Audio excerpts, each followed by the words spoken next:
Hi, today we listened to Sherlock Holmes' The Adventure of the Blue Carbuncle. I had called upon my friend Sherlock Holmes upon the second morning after Christmas with the intention of wishing him the compliments of the season.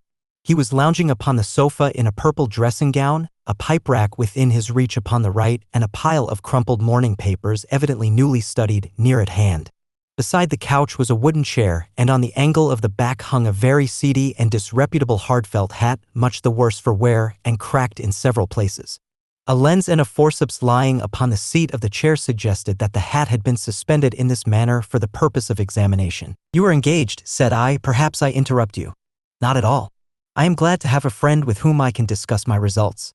The matter is a perfectly trivial 1 inch." He jerked his thumb in the direction of the old hat, "but there are points in connection with it which are not entirely devoid of interest and even of instruction." I seated myself in his armchair and warmed my hands before his crackling fire, for a sharp frost had set in and the windows were thick with the ice crystals. "I suppose," I remarked, "that, homely as it looks, this thing has some deadly story linked onto it, that it is the clue which will guide you in the solution of some mystery and the punishment of some crime." No crime," said Sherlock Holmes, laughing. "Only one of those whimsical little incidents which will happen when you have 4 million human beings all jostling each other within the space of a few square miles. Amid the action and reaction of so dense a swarm of humanity, every possible combination of events may be expected to take place, and many a little problem will be presented which may be striking and bizarre without being criminal. We have already had experience of such. So much so, I remarked, that of the last 6 cases which I have added to my notes, 3 have been entirely free of any legal crime." "Precisely. You allude to my attempt to recover the Irene Adler papers, to the singular case of Miss Mary Sutherland, and to the adventure of the man with the twisted lip. Well, I have no doubt that the small matter will fall into the same innocent category. You know Peterson, the commissionaire?" "Yes. It is to him that this trophy belongs." "It is his hat." No, he found it. Its owner is unknown. I beg that you will look upon it not as a battered billycock but as an intellectual problem. And first, as to how it came here.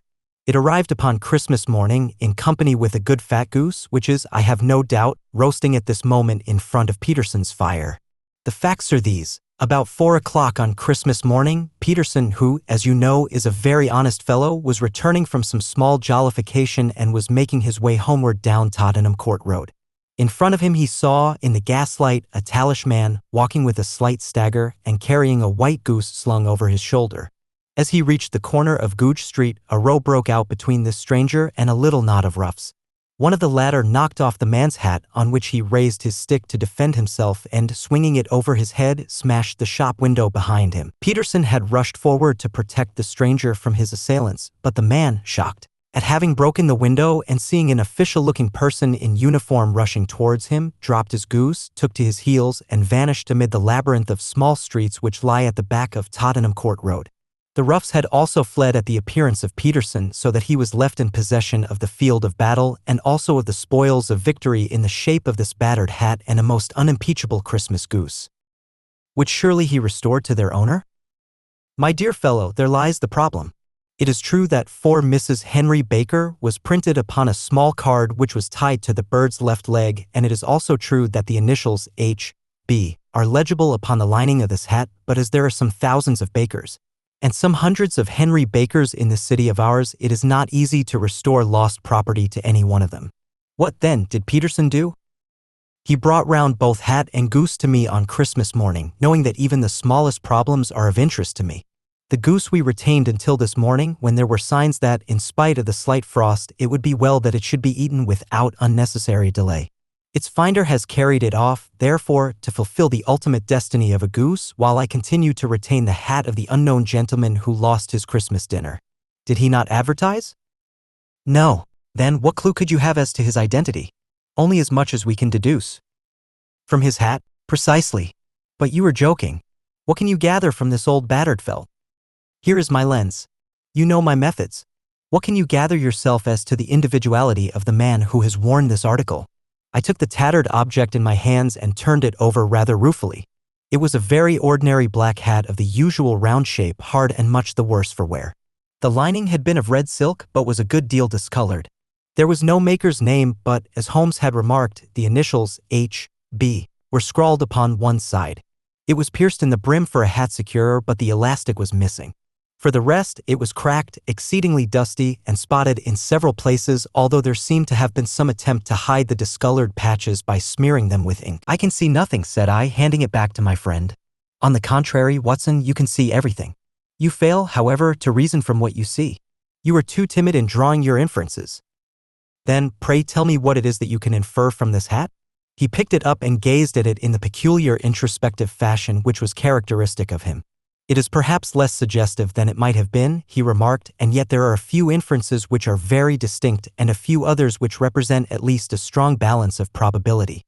That the man was highly intellectual is of course obvious upon the face of it, and also that he was fairly well-to-do within the last 3 years, although he has now fallen upon evil days.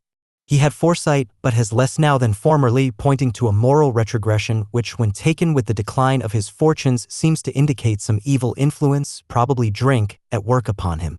This may account also for the obvious fact that his wife has ceased to love him. My dear Holmes, he has, however, retained some degree of self-respect," he continued, disregarding my remonstrance.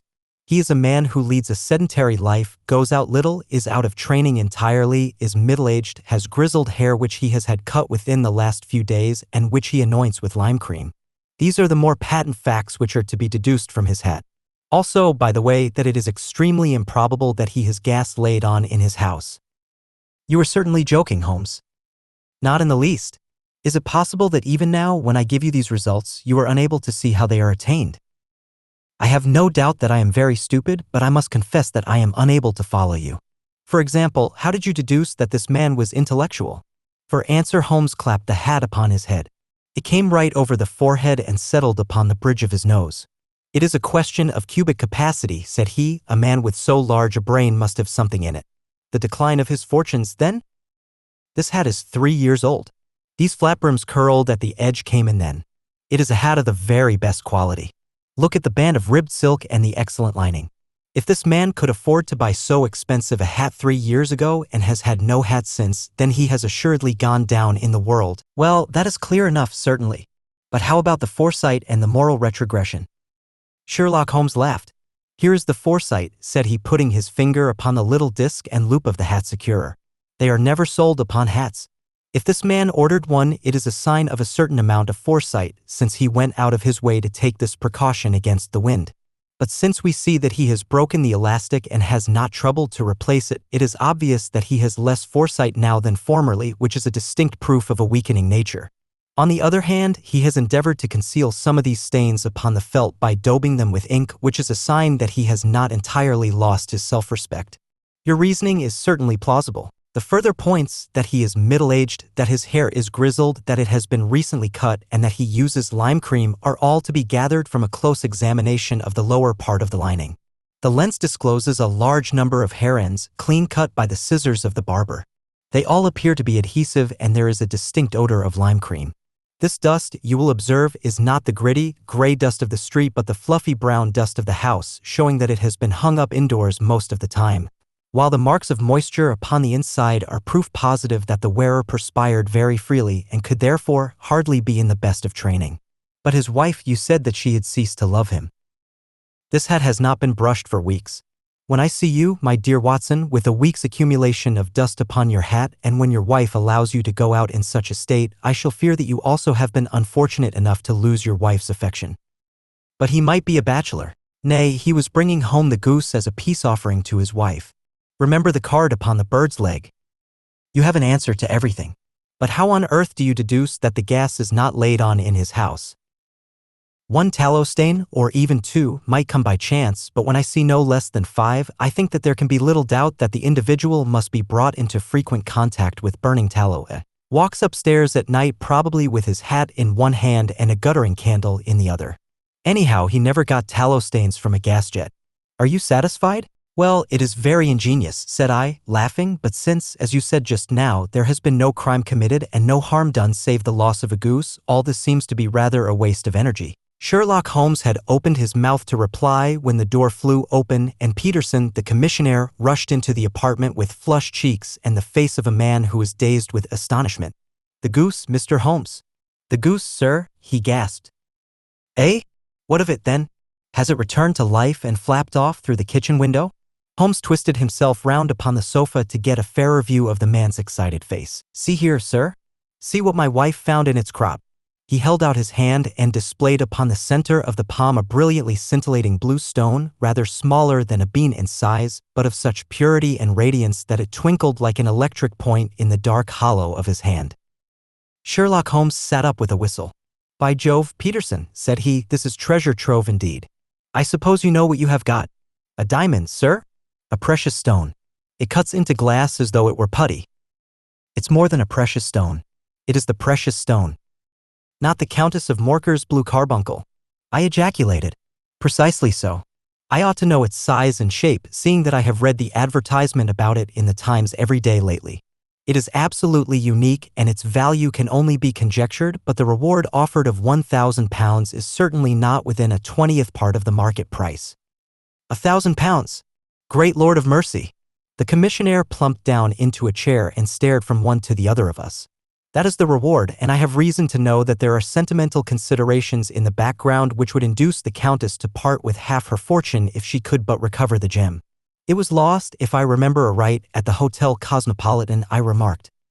"Precisely so, on December 22nd, just 5 days ago. John Horner, a plumber, was accused of having abstracted it from the lady's jewel case. The evidence against him was so strong that the case has been referred to the assizes. I have some account of the matter here, I believe." He rummaged amid his newspapers, glancing over the dates, until at last he smoothed one out, doubled it over, and read the following paragraph. "Hotel Cosmopolitan jewel robbery. John Horner, 26, plumber, was brought up upon the charge of having upon the 22nd inst abstracted from the jewel case of the Countess of Morcar the valuable gem known as the Blue Carbuncle. James Ryder, upper attendant at the hotel, gave his evidence to the effect that he had shown Horner up to the dressing-room of the Countess of Morcar upon the day of the robbery in order that he might solder the second bar of the grate, which was loose. He had remained with Horner some little time, but had finally been called away. On returning, he found that Horner had disappeared, that the bureau had been forced open, and that the small morocco casket in which, as it afterwards transpired, the Countess was accustomed to keep her jewel, was lying empty upon the dressing-table. Ryder instantly gave the alarm, and Horner was arrested the same evening, but the stone could not be found either upon his person or in his rooms. Catherine Cusack, maid to the Countess, deposed to having heard Ryder's cry of dismay on discovering the robbery and to having rushed into the room where she found matters as described by the last witness. Inspector Bradstreet, B Division, gave evidence as to the arrest of Horner, who struggled frantically and protested his innocence in the strongest terms. Evidence of a previous conviction for robbery having been given against the prisoner, the magistrate refused to deal summarily with the offense but referred it to the assizes. Horner, who had shown signs of intense emotion during the proceedings, fainted away at the conclusion and was carried out of court. So much for the police court," said Holmes thoughtfully, tossing aside the paper. "The question for us now to solve is the sequence of events leading from a rifled jewel case at one end to the crop of a goose in Tottenham Court Road at the other. You see, Watson, our little deductions have suddenly assumed a much more important and less innocent aspect. Here is the stone came from the goose, and the goose came from Mr. Henry Baker, the gentleman with the bad hat and all the other characteristics with which I have bored you. So now we must set ourselves very seriously to finding this gentleman and ascertaining what part he has played in this little mystery. To do this, we must try the simplest means first, and these lie undoubtedly in an advertisement in all the evening papers. If this fail, I shall have recourse to other methods. What will you say? Give me a pencil and that slip of paper.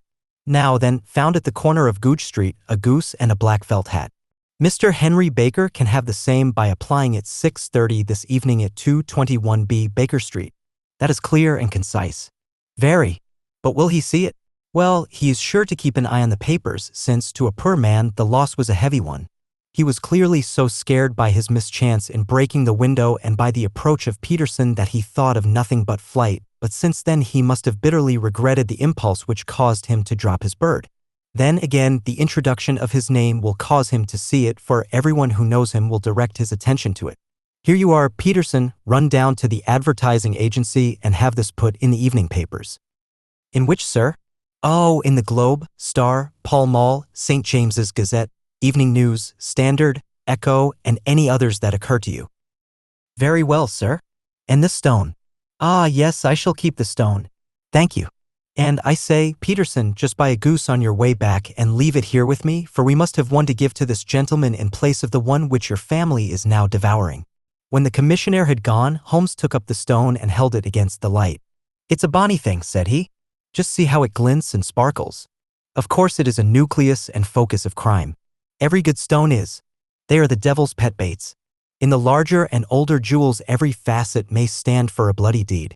This stone is not yet 20 years old. It was found in the banks of the Amoy River in southern China and is remarkable in having every characteristic of the carbuncle, save that it is blue in shade instead of ruby red. In spite of its youth, it has already a sinister history. There have been 2 murders, a vitriol throwing, a suicide, and several robberies brought about for the sake of this 40-grain weight of crystallized charcoal. Who would think that so pretty a toy would be a purveyor to the gallows and the prison? I'll lock it up in my strong box now and drop a line to the Countess to say that we have it. Do you think that this man Horner is innocent? I cannot tell. Well, then do you imagine that this other one, Henry Baker, had anything to do with the matter? It is, I think, much more likely that Henry Baker is an absolutely innocent man who had no idea that the bird which he was carrying was of considerably more value than if it were made of solid gold. That, however, I shall determine by a very simple test if we have an answer to our advertisement. And you can do nothing until then? Nothing. In that case I shall continue my professional round, but I shall come back in the evening at the hour you have mentioned, for I should like to see the solution of so tangled a business. Very glad to see you. I dine at 7. There is a woodcock, I believe. By the way, in view of recent occurrences, perhaps I ought to ask Mrs. Hudson to examine its crop. I had been delayed at a case, and it was a little after 6:30 when I found myself in Baker Street once more. As I approached the house I saw a tall man in a Scotch bonnet with a coat which was buttoned up to his chin waiting outside in the bright semicircle which was thrown from the fanlight. Just as I arrived the door was opened and we were shown up together to Holmes' room. Mr. Henry Baker, I believe, said he, rising from his armchair and greeting his visitor with the easy air of geniality which he could so readily assume. Pray take this chair by the fire, Mr. Baker. It is a cold night, and I observe that your circulation is more adapted for summer than for winter. Ah, Watson, you have just come at the right time. Is that your hat, Mr. Baker? Yes, sir, that is undoubtedly my hat. He was a large man with rounded shoulders, a massive head, and a broad, intelligent face sloping down to a pointed beard of grizzled brown. A touch of red in nose and cheeks with a slight tremor of his extended hand recalled Holmes' surmise as to his habits. His rusty black frock coat was buttoned right up in front with the collar turned up and his lank wrists protruded from his sleeves without a sign of cuff or shirt. He spoke in a slow staccato fashion, choosing his words with care, and gave the impression generally of a man of learning and letters who had had ill usage at the hands of fortune. We have retained these things for some days, said Holmes, because we expected to see an advertisement from you giving your address. I am at a loss to know now why you did not advertise. Our visitor gave a rather shamefaced laugh. Shillings have not been so plentiful with me as they once were, he remarked. I had no doubt that the gang of roughs who assaulted me had carried off both my hat and the bird. I did not care to spend more money in a hopeless attempt at recovering them. Very naturally. By the way, about the bird, we were compelled to eat it. To eat it. Our visitor half rose from his chair in his excitement. Yes, it would have been of no use to anyone had we not done so. But I presume that this other goose upon the sideboard, which is about the same weight and perfectly fresh, will answer your purpose equally well. Oh, certainly, certainly, answered Mr. Baker with a sigh of relief. Of course, we still have the feathers, legs, crop, and so on of your own bird, so if you wish it. The man burst into a hearty laugh. They might be useful to me as relics of my adventure, said he, but beyond that I can hardly see what use the disjecta of my late acquaintance are going to be to me. No, sir, I think that, with your permission, I will confine my attentions to the excellent bird which I perceive upon the sideboard. Sherlock Holmes glanced sharply across at me with a slight shrug of his shoulders. There is your hat, then, and there your bird, said he. By the way, would it bore you to tell me where you got the other one from? I am somewhat of a fowl fancier, and I have seldom seen a better grown goose. Certainly, sir, said Baker, who had risen and tucked his newly gained property under his arm. There are a few of us who frequent the Alpha Inn. Near the museum, we are to be found in the museum itself during the day, you understand. This year our good host, Windigit by name, instituted a goose club by which, on consideration of some few pence every week, we were each to receive a bird at Christmas. My pence were duly paid and the rest is familiar to you. I am much indebted to you, sir, for a Scotch bonnet is fitted neither to my years nor my gravity. With a comical pomposity of manner he bowed solemnly to both of us and strode off upon his way. So much for Mr. Henry Baker, said Holmes when he had closed the door behind him. It is quite certain that he knows nothing whatever about the matter. Are you hungry, Watson? Not particularly. Then I suggest that we turn our dinner into a supper and follow up this clue while it is still hot. By all means. It was a bitter night, so we drew on our ulsters and wrapped cravats about our throats. Outside, the stars were shining coldly in a cloudless sky, and the breath of the passers-by blew out into smoke like so many pistol shots. Our footfalls rang out crisply and loudly as we swung through the Doctor's Quarter, Wimpole Street, Harley Street, and so through Wigmore Street into Oxford Street. In a quarter of an hour we were in Bloomsbury at the Alpha Inn, which is a small public house at the corner of one of the streets which runs down into Holborn. Holmes pushed open the door of the private bar and ordered 2 glasses of beer from the ruddy-faced, white-apron landlord. Your beer should be excellent if it is as good as your geese, said he. My geese? The man seemed surprised. Yes. I was speaking only half an hour ago to Mr. Henry Baker, who was a member of your goose club. Ah. Yes, I see. But you see, sir, them's not our geese. Indeed. Whose then? Well, I got the 2 dozen from a salesman in Covent Garden. Indeed? I know some of them. Which was it? Breckenridge is his name. Ah, I don't know him. Well, here's your good health, landlord, and prosperity to your house. Good night. Now for Mr. Breckenridge, he continued, buttoning up his coat as we came out into the frosty air. Remember, Watson, that though we have so homely a thing as a goose at one end of this chain, we have at the other a man who will certainly get 7 years penal servitude unless we can establish his innocence. It is possible that our inquiry may but confirm his guilt, but in any case we have a line of investigation which has been missed by the police and which a singular chance has placed in our hands. Let us follow it out to the bitter end. Faces to the south, then, and quick march. We passed across Holborn, down Endell Street, and so through a zigzag of slums to Covent Garden Market. One of the largest stalls bore the name of Breckenridge upon it, and the proprietor, a horsey-looking man with a sharp face and trim side whiskers, was helping a boy to put up the shutters. Good evening. It's a cold night, said Holmes. The salesman nodded and shot a questioning glance at my companion. Sold out of geese, I see, continued Holmes, pointing at the bare slabs of marble. Let you have 500 tomorrow morning. That's no good. Well, there are some on the stall with the gas flare. Ah, but I was recommended to you. Who by? The landlord of the Alpha. Oh, yes, I sent him a couple of dozen. Fine birds they were, too. Now where did you get them from? To my surprise the question provoked a burst of anger from the salesman. Now then, mister, said he with his head cocked and his arms akimbo, what are you driving at? Let's have it straight now. It is straight enough. I should like to know who sold you the geese which you supplied to the Alpha. Well then, I shan't tell you. So now? Oh, it is a matter of no importance, but I don't know why you should be so warm over such a trifle. Warm? You'd be as warm, maybe, if you were as pestered as I am. When I pay good money for a good article there should be an end of the business, but it's where are the geese, and who did you sell the geese to, and what will you take for the geese? One would think they were the only geese in the world to hear the fuss that is made over them. Well, I have no connection with any other people who have been making inquiries, said Holmes carelessly. If you won't tell us the bet is off, that is all. But I'm always ready to back my opinion on a matter of fowls, and I have a fiver on it that the bird I ate is country bred. Well, then you've lost your fiver, for it's town bred, snapped the salesman. It's nothing of the kind. I say it is. I don't believe it. Do you think you know more about fowls than I, who have handled them ever since I was a nipper? I tell you, all those birds that went to the Alpha were town bred. You'll never persuade me to believe that. Will you bet, then? It's merely taking your money, for I know that I am right. But I'll have a sovereign on with you, just to teach you not to be obstinate. The salesman chuckled grimly. Bring me the books, Bill, said he. The small boy brought round a small thin volume and a great greasy-backed one, laying them out together beneath the hanging lamp. Now then, Mr. Cocksure, said the salesman, I thought that I was out of geese, but before I finish you'll find that there is still one left in my shop. You see this little book? Well, that's the list of the folk from whom I buy. Do you see? Well, then here on this page are the country folk, and the numbers after their names are where their accounts are in the big ledger. Now then, you see this other page in red ink? Well, that is a list of my town suppliers. Now look at that third name. Just read it out to me. Mrs. Oakshott, 117, Brixton Road, 249, Red Holmes. Quite so. Now turn that up in the ledger. Holmes turned to the page indicated. Here you are, Mrs. Oakshott, 117 Brixton Road, egg and poultry supplier. Now then, what's the last entry? December 22nd, 24 geese at sevens. 6D. Quite so, there you are.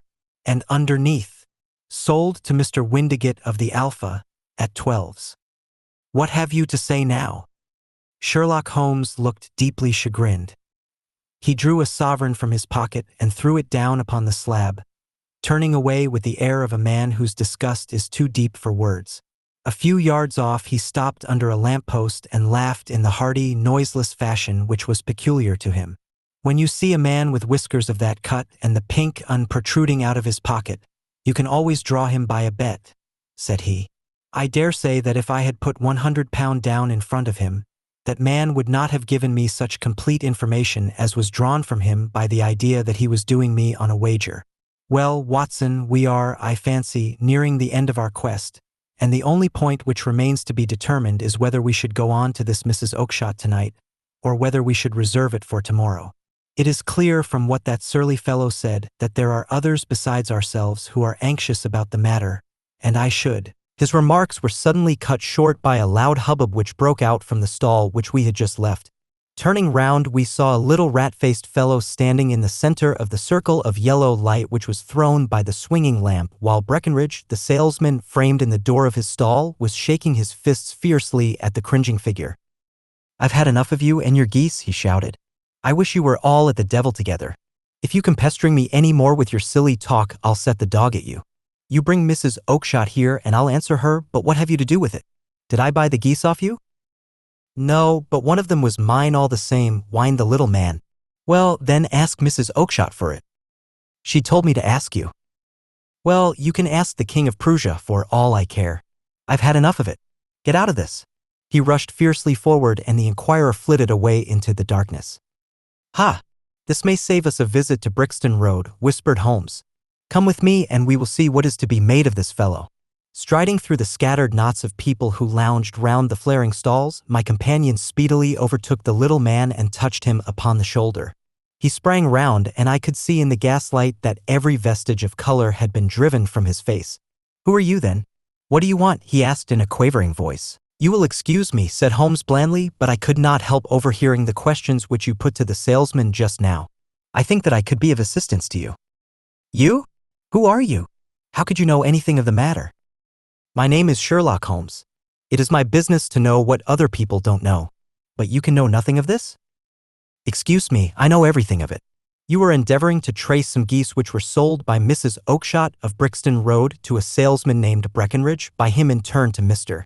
Windigate of the Alpha, and by him to his club, of which Mr. Henry Baker is a member. Oh, sir, you are the very man whom I have longed to meet, cried the little fellow with outstretched hands and quivering fingers.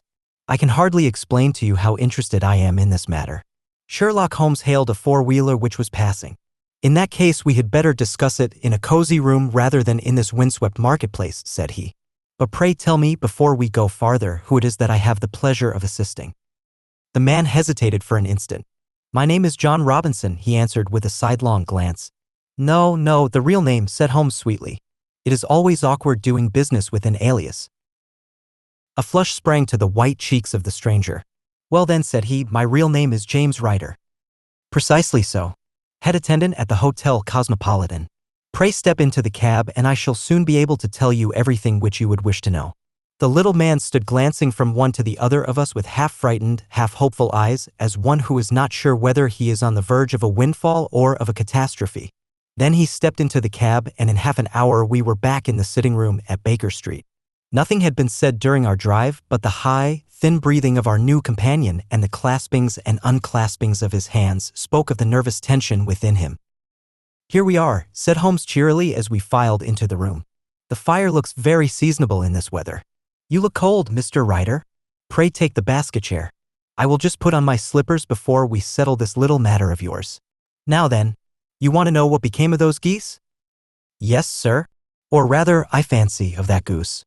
It was one bird, I imagine, in which you were interested, white, with a black bar across the tail. Ryder quivered with emotion. Oh, sir, he cried, can you tell me where it went to? It came here. Here. Yes, and a most remarkable bird it proved. I don't wonder that you should take an interest in it. It laid an egg after it was dead, the bonniest, brightest little blue egg that ever was seen. I have it here in my museum." Our visitor staggered to his feet and clutched the mantelpiece with his right hand. Holmes unlocked his strongbox and held up the blue carbuncle, which shone out like a star, with a cold, brilliant, many-pointed radiance. Ryder stood glaring with a drawn face, uncertain whether to claim or to disown it. "The game's up, Ryder," said Holmes quietly.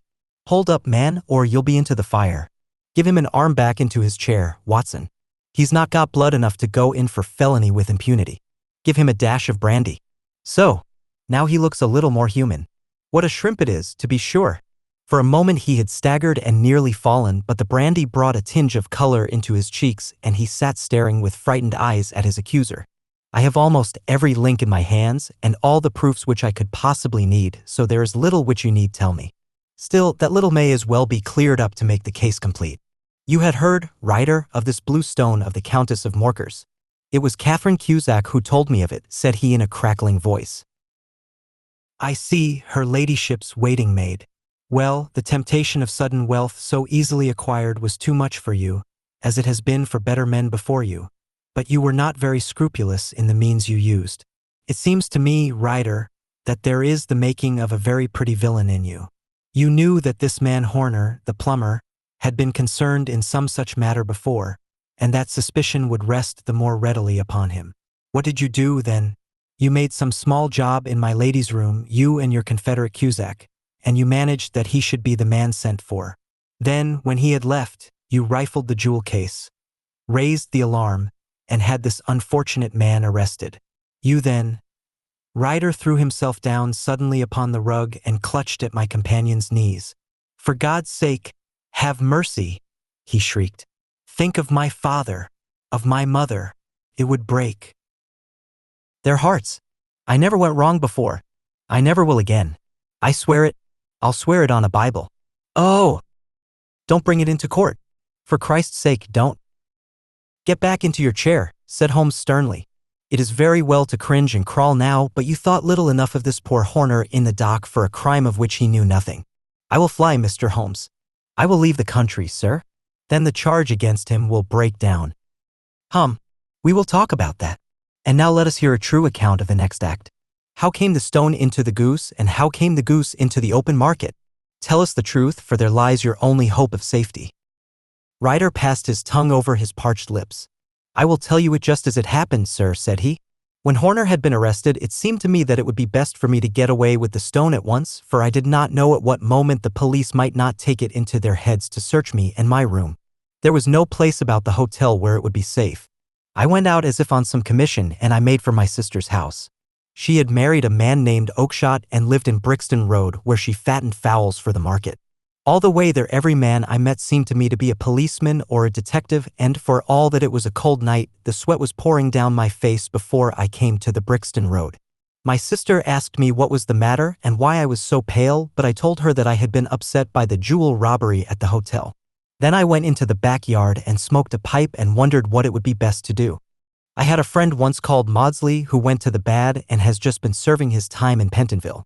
One day he had met me and fell into talk about the ways of thieves and how they could get rid of what they stole.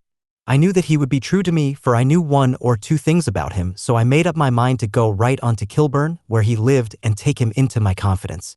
He would show me how to turn the stone into money. But how to get to him in safety? I thought of the agonies I had gone through in coming from the hotel.